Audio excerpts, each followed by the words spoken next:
Have you ever noticed that everyone is always trying to work out who everyone is? This Sunday's gospel reading, everyone's trying to work out who John the Baptist is. They've been waiting. The Jewish people have been waiting and waiting for a long time for the Messiah. And so John the Baptist appears. He appears in the desert. He appears to be a man of virtue. He appears to be a man of God. And so the question naturally arises, is he the one? Everyone's trying to work out who John the Baptist is.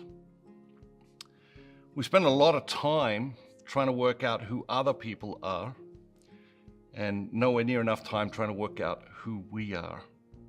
And of course, John, unlike the people who were trying to work out who he was, John was trying to work that out for himself. He's trying to work out what his call was in the whole mission. And when the people come to him, he says something very interesting. He says, "One who is mightier than I is coming." Let me ask you, who is mightier than you? Who is mightier than you? We tend not to think that much about that, I think. Who's smarter than you? Do you ever think about that? Who's more virtuous than you? Who's more generous than you? Who's more compassionate than you? We tend not to think about these things.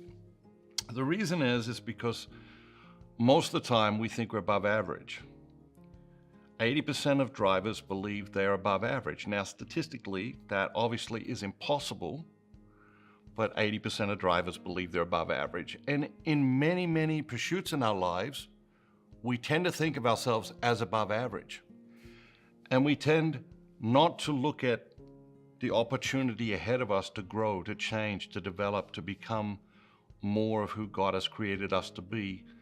We tend to compare ourselves to other people in a way that makes us feel comfortable, in a way that doesn't challenge us to change, in a way that tends to lead to stagnation and mediocrity. John isn't confused. He's really clear.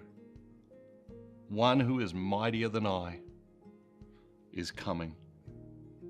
John knew his role. He knew his part in it. He knew he was a preparer. He was preparing the way.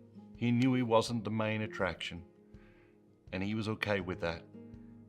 He was really comfortable with who he was because he knew who God was calling him to be. And so one of the lessons, maybe the first lesson here, is for us to stop spending so much time trying to work out who everybody else is, and maybe start spending a little bit more time working out who we are, what we're here for, and what unique call God is placing upon us and upon our lives. In the second part of the reading, Jesus enters the scene, and Jesus enters. John is baptizing, and Jesus comes to John to be baptized, which is an astounding act of humility. It is an acknowledgement of the role John had played and was playing in the whole salvation story. And Jesus sets himself before John the Baptist to be baptized. John protests. Jesus doesn't accept his protestations, and a voice comes from heaven. "This is my beloved Son, in whom I am well pleased." The voice of God entering into time and space in this world.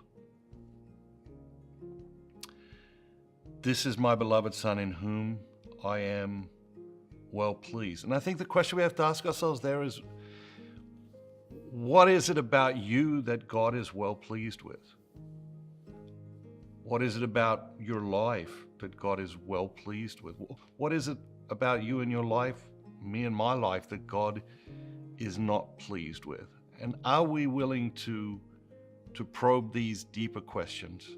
Are we willing to go to these deeper places in these readings that we have heard, perhaps many times, maybe even 100 times in our lives? Are we willing to ask the uncomfortable question? Are we willing to be vulnerable with ourselves and vulnerable with God and explore how we are not living up to the person God has created us to be? Everyone seems to be trying to work out who everyone else is. And maybe it's time we spend a little bit more time working out who we are and what it is God has placed us on this earth for at this particular moment in history.